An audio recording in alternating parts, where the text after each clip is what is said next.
Welcome back, everybody. My name is Tucker, and in today's video, I wanted to look back at a past high school basketball player rankings and just see where those players ended up in the NBA. Now, over here on the screen, I have the 2013 top 150 players in high school in the States in the class of 2013. So obviously, this is not going to include any international players that came into the league but did not go to school first, go to college first over here in the States. So beginning, this shouldn't really surprise anybody. A lot of people had Andrew Wiggins rated very highly in his high school class. Some had loftier expectations for him than others, but you see Andrew Wiggins there at the top. And really, the top five is better than probably most draft classes that you'd end up looking back at, where a lot of them end up with big busts that you maybe have heard of when they were in college, but never really did anything in the league. Some of them didn't even make it to the league. So at least with this top five, obviously Andrew Harrison to a lesser extent, but the top four have all made their mark at times in the league. None of them are superstars or all-star caliber players, but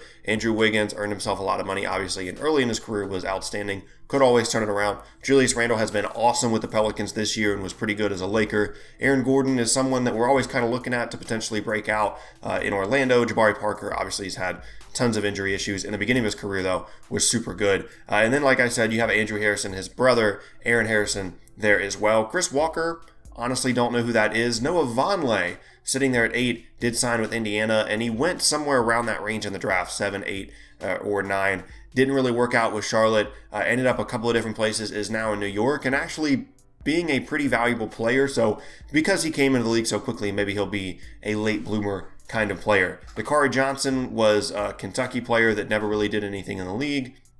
James Young was drafted by the Celtics again, never really did anything. Wayne Selden is an interesting player to look at and keep an eye on just because he is kind of in the Bulls rotation, but not really. He's one of those like late roster spot guys that kind of shows enough flashes to keep on the roster, but never really gets a ton of run. But if he gets some minutes with the Bulls moving forward, he could be a piece for them, and he's on there. Jarrell Martin, I know, was drafted. Is not really doing anything. Bobby Portis at number 15 was actually the SEC Player of the Year while he was at Arkansas and is now with the Wizards. He was a big piece, or a big part of what the Bulls were doing in terms of a sixth man that could score, could rebound, could defend pretty well. And now in Washington moving forward, I would imagine that he's going to be a fairly significant piece, assuming that they can bring him back in free agency. Rondé Hollis Jefferson is a 5-star prospect, the 21st best player in this draft class. Has been okay as an NBA player, is drafted by the Nets after, I believe, 2 years at Arizona. And he just can't finish around the rim, and it's frustrating because he can get to the rim, and then when he gets there, he can't finish, and he can't really shoot either. Still defensively has a lot of versatility, but I wouldn't be surprised if Rondé Hollis Jefferson is on a different team within the next year or two. This is the big one, though. Joel Embiid, the 25th best player. Look at the picture, too.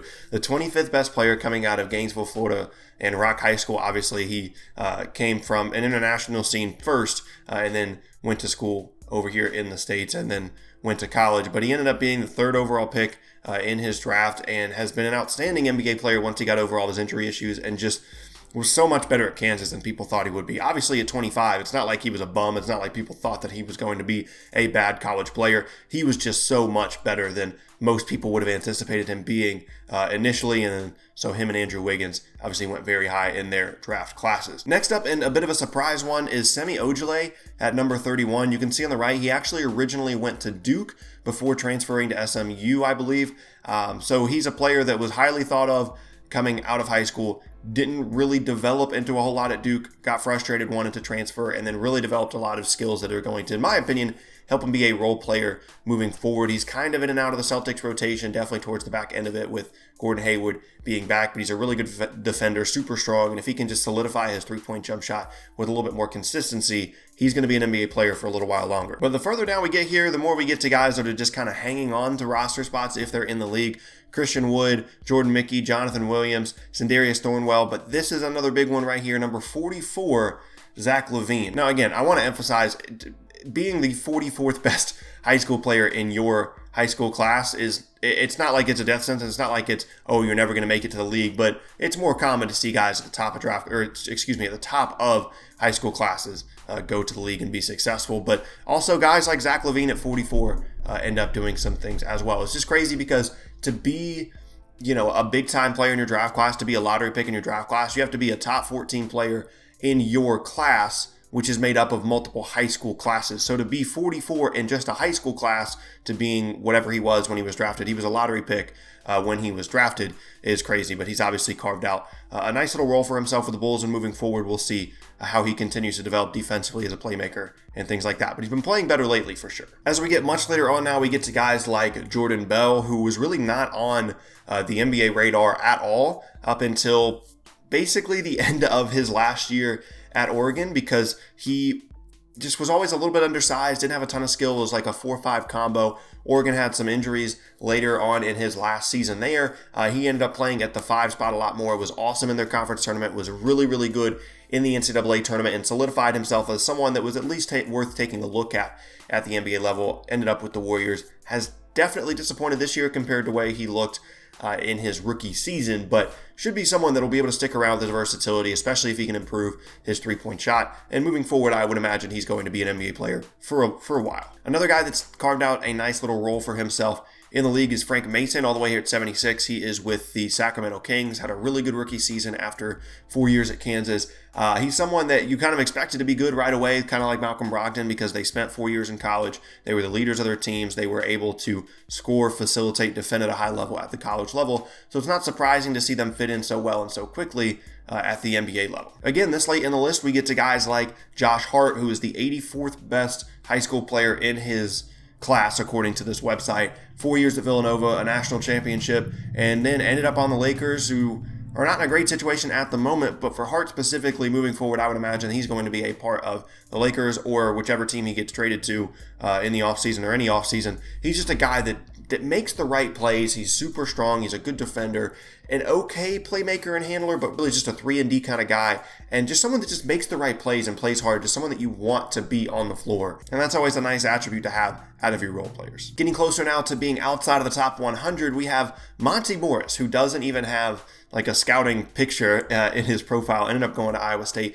has been super, super good with the Nuggets. I mean, like, he showed some flashes in the past, but he's just put it all together this year as a backup point guard. Someone that's even showing flashes he could potentially be a starting point guard for a really needy team in the future. The Nuggets have him locked up for a little while longer. Just super steady. He's improved his three-point shot a ton, which was the big thing that was preventing him from being on the floor, was that he couldn't really play off the ball. And the Nuggets do a lot of things where a lot of guys are moving on and off the ball. A lot of guys are touching the basketball in one possession, and they needed Monty Morris to be able to at least be respectable spotting up, because he was always a great playmaker. He continued that from Iowa State, from high school, and then obviously into the NBA as well. He's just been awesome, even though, again, he was almost outside of his top 100 in his own high school class. And honestly, that's pretty much it. I mean, that's not an awful high school class. Like, there's a lot of good players, Joel Embiid being the best, but there's no like 4 and 5 core group of players that ended up becoming all-stars, because traditionally that's just not the case for most of these high school classes. Normally there's 1 or 2 guys that are really good, some guys that we thought were really good that didn't end up being all that great as pros, and then just kind of sprinkled throughout the class like you saw here, like guys with like Josh Hart. There's just a lot of role players that ended up, maybe they had high expectations as a top 30, a top 20 high school player, and then it just didn't work out. Or like I said, the talent pool just gets so good, and the number that you need to be at shrinks so much to be able to be an impactful NBA player. The guys end up just kind of settling into roles and living a great life as an NBA role player, and someone that kind of feeds off superstars, needs other of those extremely like top 0.1% of basketball players in the world to kind of feed off of and do their thing. But again, this is a pretty cool high school class to look back at, with guys like Zach Lavine and Joel Embiid going a little bit later in their respective high school classes, but obviously very high in the draft when they eventually ended up there. But one more thing I did want to add to the end of the video. A lot of people have been asking me where the Sporting Logically podcast is, why there hasn't been an upload of it in the last couple of weeks. Simply put, I've just been too busy. I've had a lot of things going on. I'm actually in the process of moving, and I have not had time to sit down and really make sure I'm putting a lot of effort and time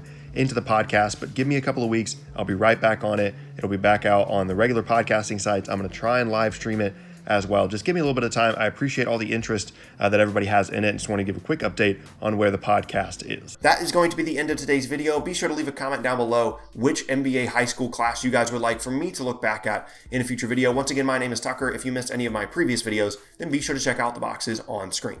Thanks again, and I'll see you all next time.